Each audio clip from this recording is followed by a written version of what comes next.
Alaikum salam wa rahmatullahi wa barakatuh. Umuvandimwe arabaza kuri wa wundi wibaza ko kujya muri hija ari ugushaka izina gusa, bityo akabona ko kuba yakora ibindi bikorwa by'ineza ibyo ngibyo byagira akamaro kurusha kuba yakora hija.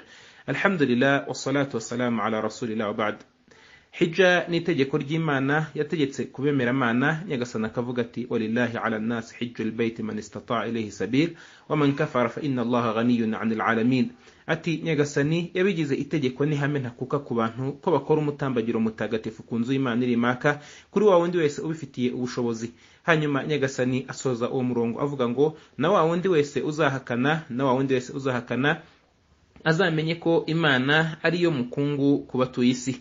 Ahangaha Ibn Abbas radiyallahu anhuma n'abandi batandukanye bagaragaza ko guhakana ahangaha kuvugwa ari wa wundi uzahakana umutambagiro wa hija cyangwa se akanangira akanga gukora umutambagiro, uwo nguwo azaba ahakanye kandi azaba yanze itegeko rya hija. N'ahangaha mu zindi hadithi z'intumwa y'Imana Muhammadin sallallahu alayhi wasallama, muri zo hadithi ya Tirmidhi aho intumwa y'Imana sallallahu alayhi wasallama ivuga iti wa wundi wese uzaba ufite ubushobozi yarangiza ntabashe gukora ntakore umutambagiro, uwo nguwo nashaka azapfe ari umuyahudi cyangwa se ari umukristo.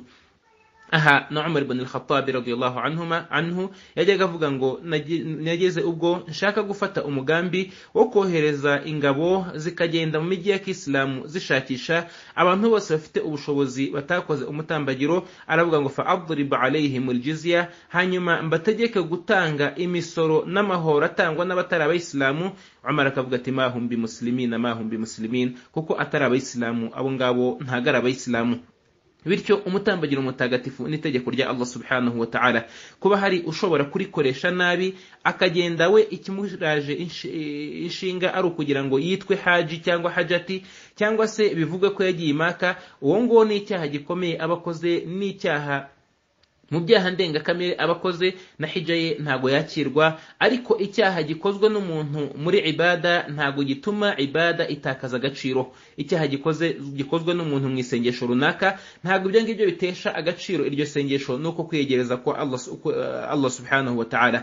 Bityo hija ni itegeko, hanyuma gufasha abakene n'abatishoboye nabyo ni itegeko, ariko hija ikaba inkingi mu nkingi zigize idini, mu gihe gufasha by'umugereka ibyo ngibyo ntago ari inkingi. Bityo ntago umuntu abanza gufasha by'umugereka ngo abirutishe umutambagiro mutagatifu. Ariko aramutse ari zaka kandi iyo zaka iyo ayikuyemo umutungo usigaye utabasha kumukemurira cyangwa se kumuhaza mu rugendo rwa hija, icyo gihe asabwa gutanga hija, kuko zaka niyo nkingi ibanziriza hija.